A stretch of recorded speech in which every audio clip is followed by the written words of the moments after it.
Hello, everyone. Welcome again to another installment of The Way It Is, episode 19. These things are just got their, it's got its own speed now.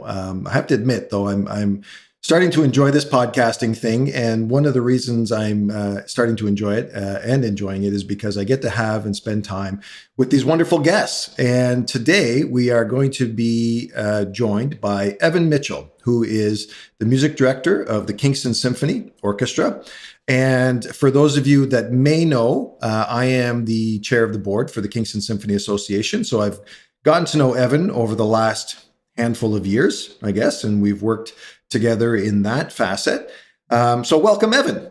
Hi, Luca. Thanks for having me. Well, I'm pleasure to have you here with me and indulging me. So, one thing, because we've worked together, but we've never really sort of talked to one another on a personal level. Why don't you fill us in? How did you get into music? How did you get into music directing? Where did that all start? All of us have our own story with regards to how we became conductors. My path is, I would like to say, is a little stranger than most. I actually, I had two elements of my musical upbringing that should have sort of counted against me, so to speak. One was that my first private lesson was when I was 16 years old. So for those who are professional string players, I was over the hill at that point to sort of have the entry point there for my first actual private one-on-one lesson. And it was also for drum set. I was 16 years old and I got a drum set for my birthday after having asked my parents forever and ever. And I was just really interested in all of the, contemporary rock and pop music that was coming out of the Canadian scene in the 90s. And so that was sort of how I got my start. And as I approached the age of my undergraduate studies, I wanted to pursue music, and my options were either to go to, for example, let's say a jazz program at Humber College, really excellent program there, and get a diploma there, learn about jazz. I'd had some interest in jazz, and so that was certainly a possibility. But looking towards the future, it's funny the decisions you make when you're younger. Originally, I thought, well, okay, maybe it would be better to have a degree than a diploma. And there's really the funny thing is there's no difference, of course. But in order to do that, I needed to go into a more classically founded program of study. And so that meant sort of putting down the drumsticks and picking up timpani mallets or marimba mallets, triangle beaters, tambourines, and that sort of stuff to learn about classical percussion. And along the way, I had always had a passing interest in symphonic music, but it wasn't until my undergraduate that I sort of completely got pulled into the rabbit hole, as it were, there. And so I went from being a drum set player to potentially a music educator to a percussion performer to a conductor. I guess I just never really been able to make up my mind. But there was a period in my undergrad when I was doing more and more conducting, mostly of the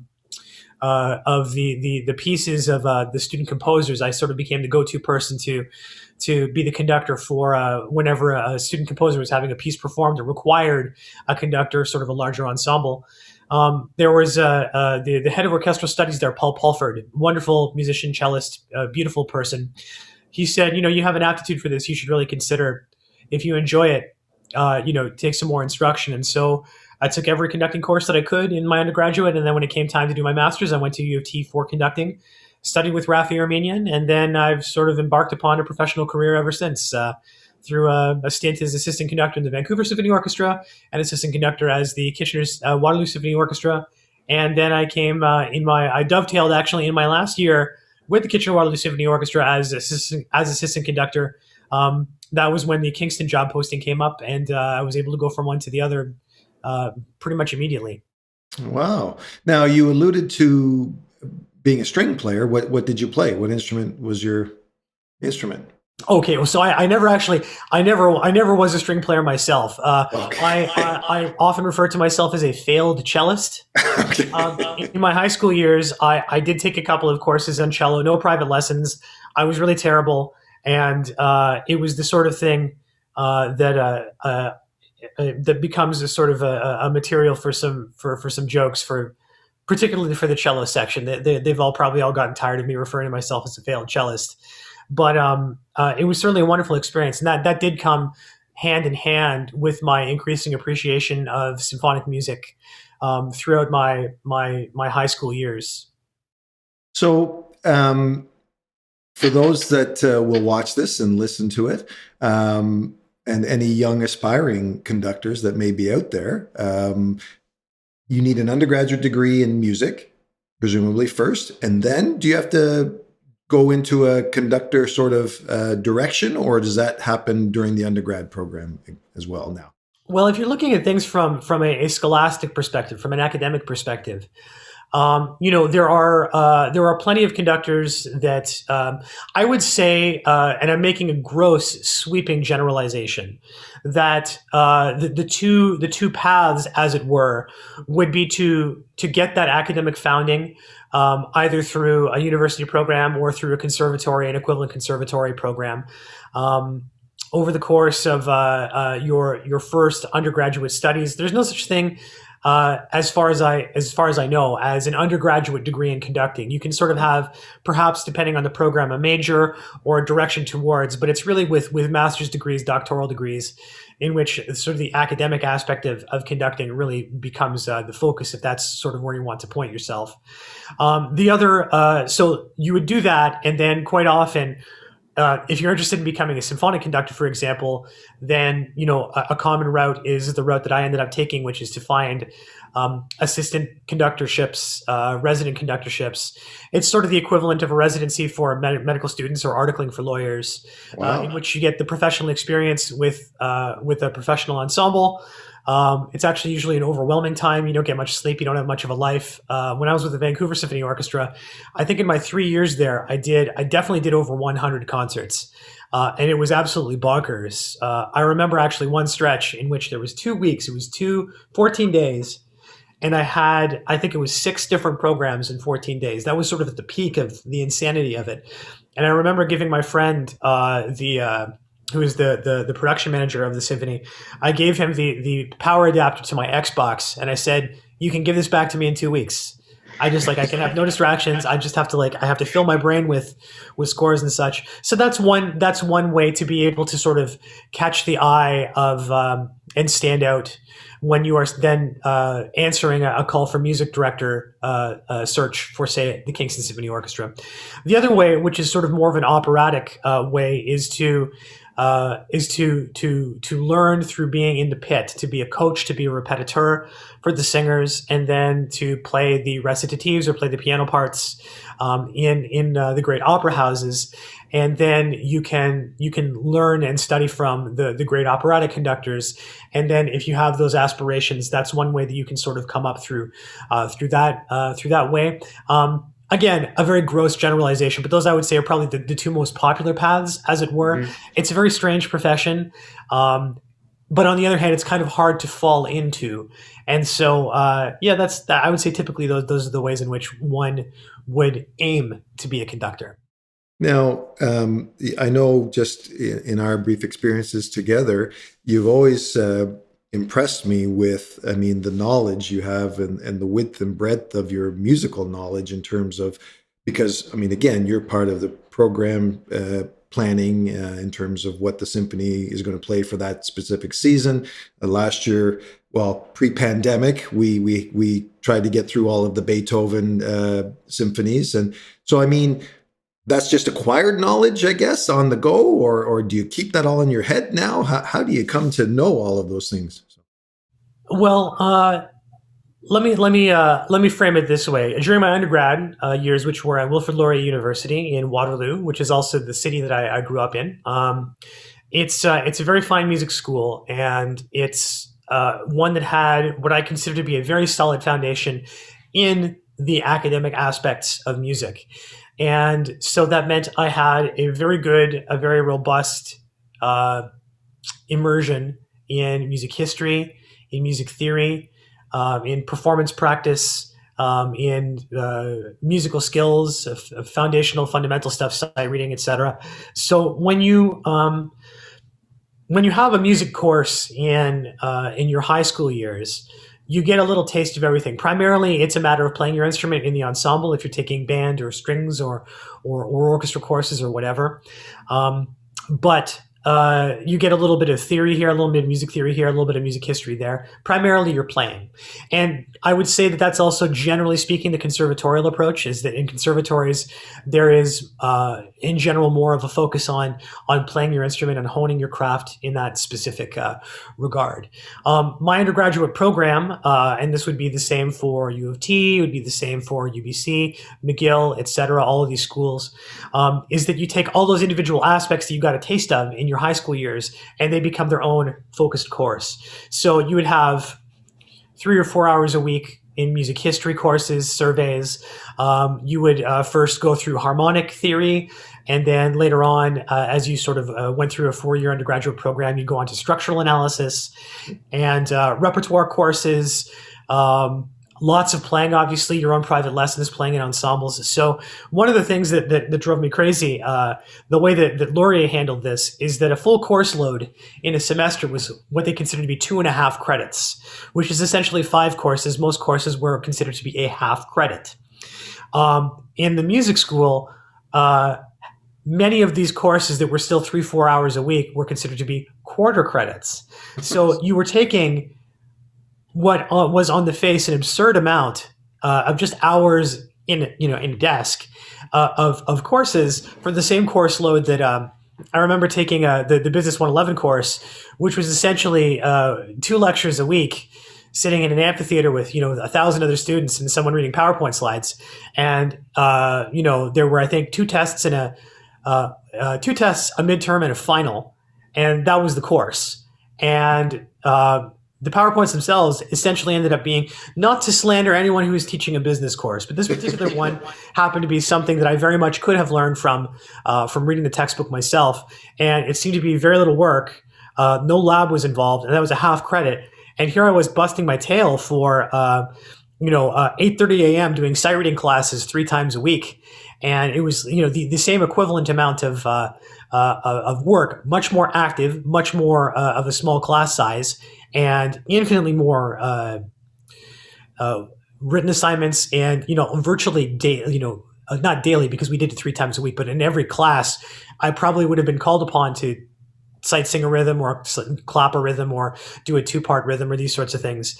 And in these lecture courses, they don't even take attendance, so it's very intensive. And the benefit is that I happen to have a good memory for those sorts of things. I'll forget what I had for breakfast, but I'll remember that the coda of the second movement of Beethoven's Third Symphony is an evaded cadence resolving to A flat major, for example. So all of this stuff, just you're basically they're funneling it into your brain over the course of the 4 or 6 years that you're taking advanced study. And hopefully a lot of that sticks. But more importantly, what that does is it gives you enough of a foundation that when you go out into the world and continue to learn about, for example, I know I'm talking up the university process, but I had never conducted a Brahms symphony during my undergrad. I conducted them as a professional. And so it was a very strange experience to think, I had already played the timpani parts for all the Brahms symphonies many times before I had conducted them. And so it's a matter of just having the foundation and having the tools at your disposal to be able to then think critically and apply that knowledge to the best of your ability to present it how you see fit. So that's the academic aspect of it, to say nothing of the social aspect of, being a young professional and then telling a bunch of seasoned orchestral veterans how you should play Mozart. It's that's the sort of thing they definitely do not teach you in school, but that's what life and life experiences are for. Right. Well, we'll shift gears a little bit here now, and thank you for that, because I appreciate you letting us take a peek behind the curtain, so to speak. So, of course, I think we're all can't wait to stop talking about the pandemic and COVID when it's out of our vocabulary, or daily vocabulary anyway, and it's a distant, horrific memory or something. But anyway, I know the Kingston Symphony, like all symphonies across the country and around the world, have been adversely affected. So I guess two questions, two pronged. One for you personally, how has it affected you personally as a director in terms of who you are and how you do it?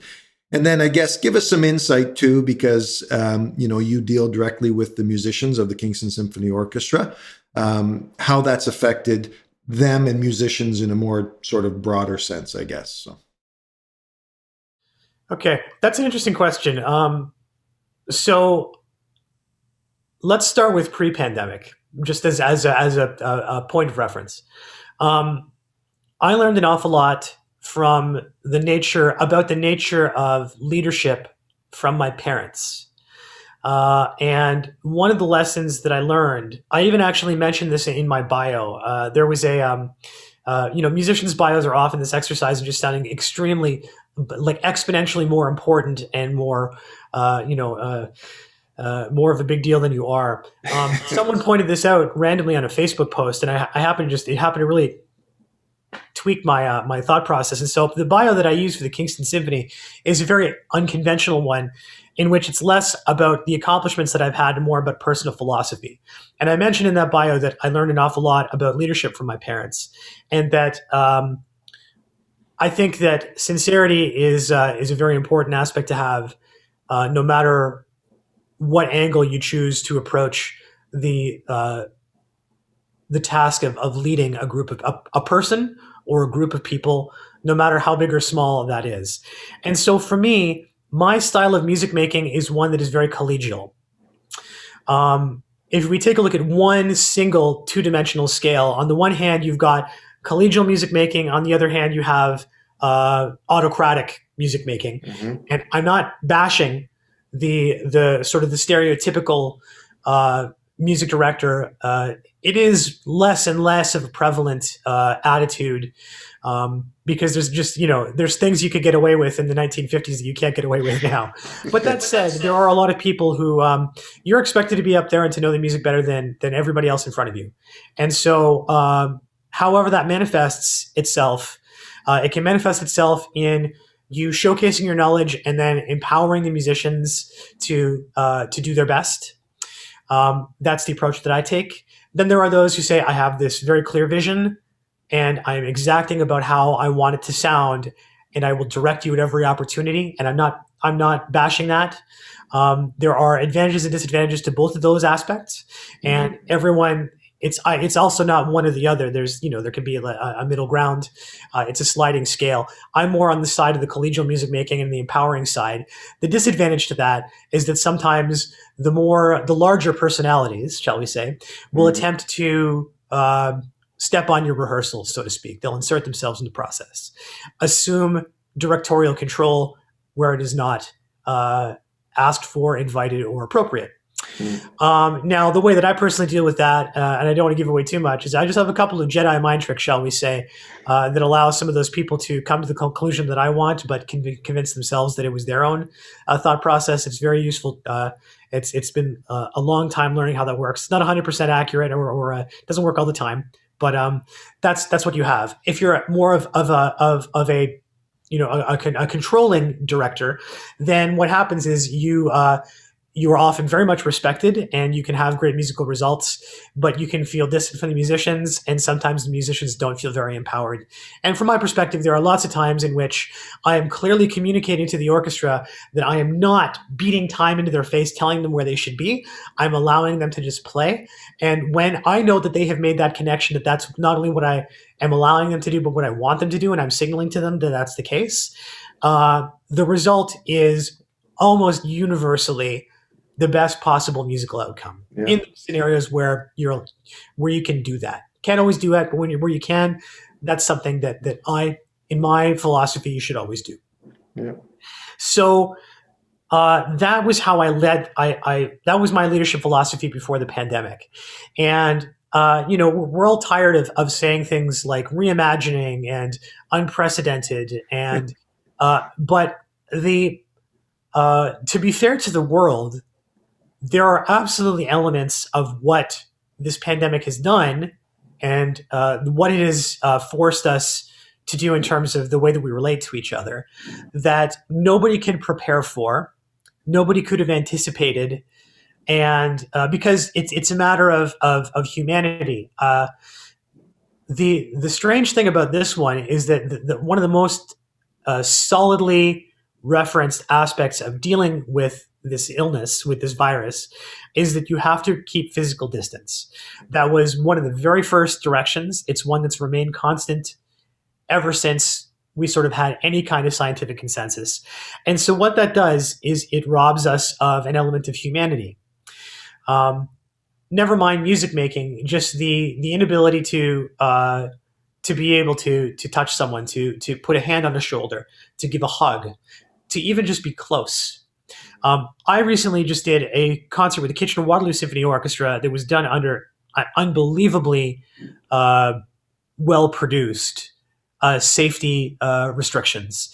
It seemed each individual wind and brass player was in like a plastic cage, isolated from everybody else, with aerosol isolation and these sorts of things. And it's just, and probably the timpanist at the back of the orchestra was about 100 feet away from me or more. It was crazy. It worked.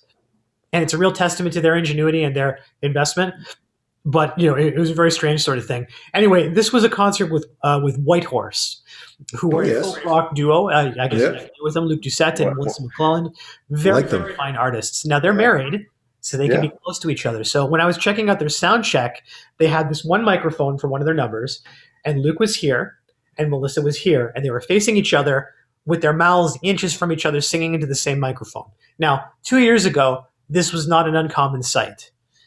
Today, it was profoundly affecting. Yeah. To be able to see people sharing that kind of connection, particularly over music, in this manner it was something that we definitely a loss for all people during this time. It will come back, but it's something that we are all, I think it has had an effect on us. So outside of just that the core of that humanity of being able to be close to other people, proximity is integral for music making of any kind. Yeah. Even if you're playing by yourself, the best way to do it is to do it in front of live audiences. So, and an orchestra, the idea of having to be 2 meters away from your closest, we've even had to deal with strange hypotheticals. You might notice in an orchestra concert, the string players sit two to a desk. There's one stand and then two chairs, and two string players, two violinists will play off of the same piece of music. The people who are sitting on the inside of the stage will turn the page, and that way, at least, if it happens to be a page turn that doesn't allow for having a break on either side of the printed music, right, that at least someone will remain playing while the pages turn. Well, when you're on one stand by yourself in COVID times, that means that you absolutely have to turn all of the pages yourselves as a string player. And, it's just these little things that we're thinking like, oh yeah, we have to think about that. We have to have extra photocopies. We have to make sure that things open out in a booklet style so that we can really make a point of covering all these pages so we don't have just this precipitous silence in the middle of a poignant moment when we're playing.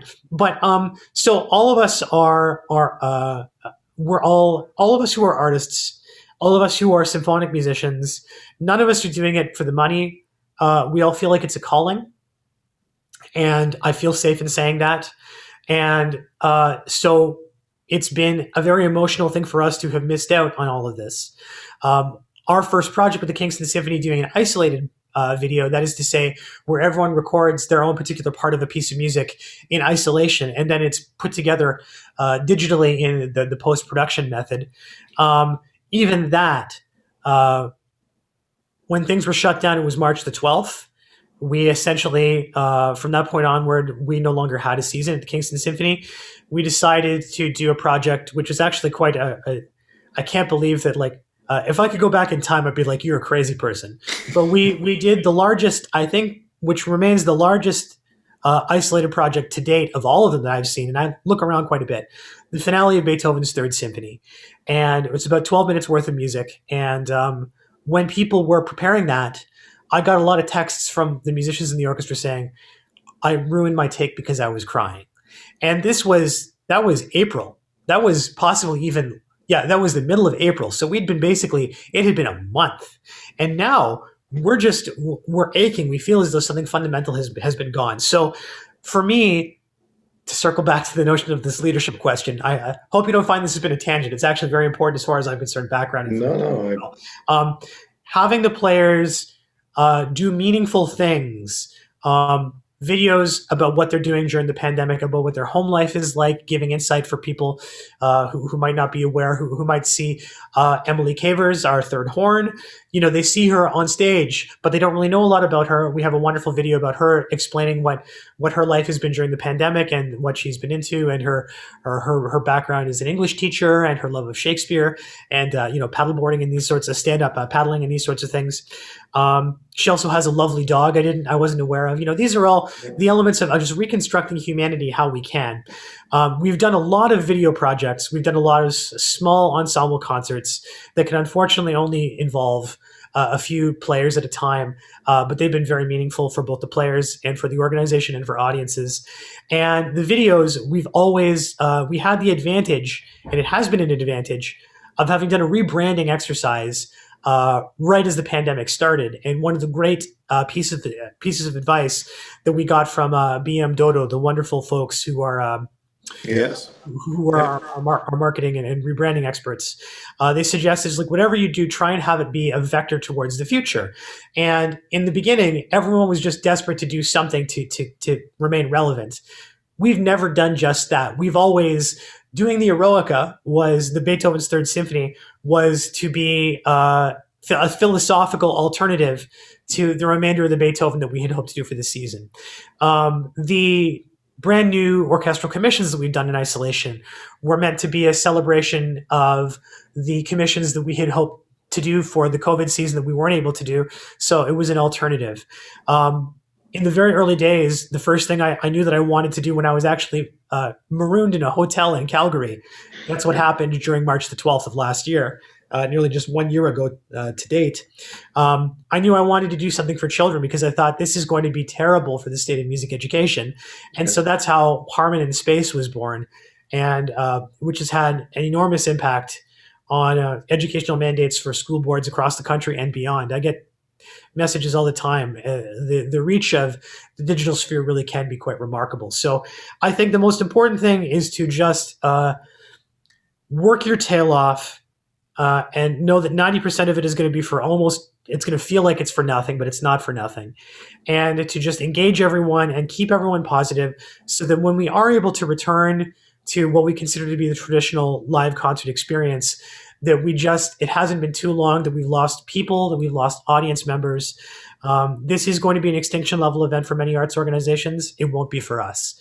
And I think that's because we've done our very best to continue to engage in not just a stopgap measure, but in a meaningful manner. All of our projects that we've done have been things that we can continue and we plan to continue when we return to the stage. So I think that's sort of the fundamental keystone of that approach. Yeah, no, and I appreciate that, and I'll say it out loud as well that your initiatives digitally, and we've talked about this at board meetings and other just meetings. Myself, you and Andrea Houghton, our general manager, way back in the early days, and we're appreciative of the fact that we did take those initiatives and that you were able to help drive them. And this Harmon in Space, I'm going to give a very shameless plug because it's fantastic. Anybody who's listening, have your children watch it. It's a fantastic children's series about basically discussing music and different instruments and everything else. I don't do it any justice, but I encourage everyone to watch it.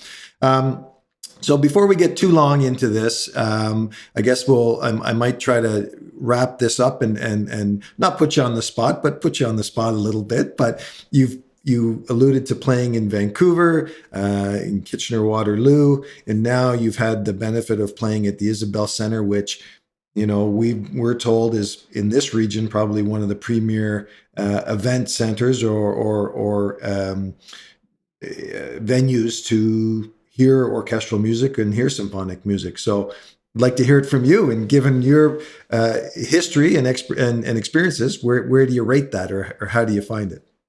So I have been very fortunate in my particular travels. I will say, and I won't name any names, but there are many orchestras in this country that have fantastic halls. There are many orchestras in this country, stupendous orchestras, that have struggled with their acoustic spaces. Again, not naming anything, but there are. I don't think any orchestra that I've ever been to has a truly bad hall, but the acoustic space in which we play, particularly in an orchestra, it's as much of an instrument with regards to the final product as the instrument that's in your hands. And the I have been lucky in that in Vancouver has the Orpheum Theatre, which is a marvelous acoustic. In the Kitchener-Waterloo Symphony, they have Center in the Square, which is a building that was built in 1980, I believe, and it was modeled after the Bayreuth Theatre. It's a miraculous space, a very large cavernous space. And so the Isabel is not cavernous. By its very nature, it's sort of like a deluxe, very large recital hall. I believe it seats 566, give or take. And it's the perfect size for us. The Isabel is one of the most remarkable places that I've ever performed. First off, it's very visually striking. So I'll just get that out of the way. That doesn't have an effect on the acoustic. At the same time, it really is something to be in a hall that just looks like it's as well crafted as it is. The advantages of the Isabel is that the Isabel is a remarkable, the Isabel works for virtually everything that we do acoustically. And its greatest strength is that it is the quietest hall I've ever heard in my life, without a doubt. You can walk out on stage, and if you are the only person there, all you will hear is yourself, your breathing, and maybe tinnitus. Like that's it's almost like being, I would imagine, in the vacuum of space. If you're there long enough by yourself, you will hear your pulse. You will become acutely aware of everything, and it's the sort of thing where someone in row Q shuffles their feet and you hear it on stage. We've had to be more careful as performers about things like, to get back to turning pages, to not, if you scrape the bottom of the stand, in some halls, it's not a big deal, but you really hear everything in the Isabel. And so beyond being an extraordinarily sublime acoustic experience, it's also better for us because it means that we have to be very fastidious in our preparation. And it's not to say that like good acoustics can also sort of smooth things out, so to speak. It's not that the Isabel doesn't do that. Somehow miraculously it's able to do that. But during the quiet, intimate moments, we just have to be careful precisely because you are able to connect to the softer, quieter end of music and just the remarkable concentrated emotional distillation of the greatest music in these soft moments. You're able to it's like having a direct connection with the composer and a direct connection with the audience. We're able to achieve that in the Isabel because you can play softer than in any hall I've ever been in. And so for that, part of that is the acoustic design. Part of that is, as I understand it, and pardon me for any of the Isabel crew who are listening to this if I'm sort of butchering this scientifically, but under all of the seats there are vents, and they're able to keep some kind of negative convection, I think, that the airflow is such that things are very still. And as a result, when you couple with the fact that none of the four walls of the theater are actually walls that are connected to the outside of the building, right, there is perfect acoustic isolation. Yeah. No, and sorry, go ahead. No, and so what that means is, like, yes, the Isabel, I would say the Isabel and the Center and the Square are the two greatest halls I've ever performed in, and I've performed in a lot of halls. I would say that for like the very large orchestral stuff, the Center and the Square, because it's just a physically larger space, it will accommodate those sorts of things a little bit better. But I wouldn't trade the Isabel for anything, because you're able to do things there that you literally can't do, as far as I'm concerned, anywhere else. Yeah. Well, thank you for that. And thank you for taking the time. And, when I became a member of the board of directors for the Kingston Symphony, I've said to many that would listen, that I don't even know how many Kingstonians know we have a symphony, right? And so I'm hoping that you taking the time today, and those that are following this podcast, and will disseminate it to anyone who will want it and listen, that will just give the symphony a little bit more exposure. And I know, I feel in my gut, in my heart of hearts, that once we're able to gather again, that people will do so willingly and wantingly to listen to that music. Because I've been fortunate enough to be a subscriber and listen to those concerts, and it really is, for me, it's a wonderful escape, and it just does transport you to other places, and it's a good respite from the world for a couple of hours, that's for sure. So, well, it's something we need now more than ever. Absolutely. Well, Evan, thank you so much again for your time. I appreciate your insights. I appreciate you sharing with us, and we'll see you at the next board meeting, I guess, or whenever we're doing that. And you take care of yourself. Well, thanks for having me, Luca. Really appreciate it. Okay. Take care.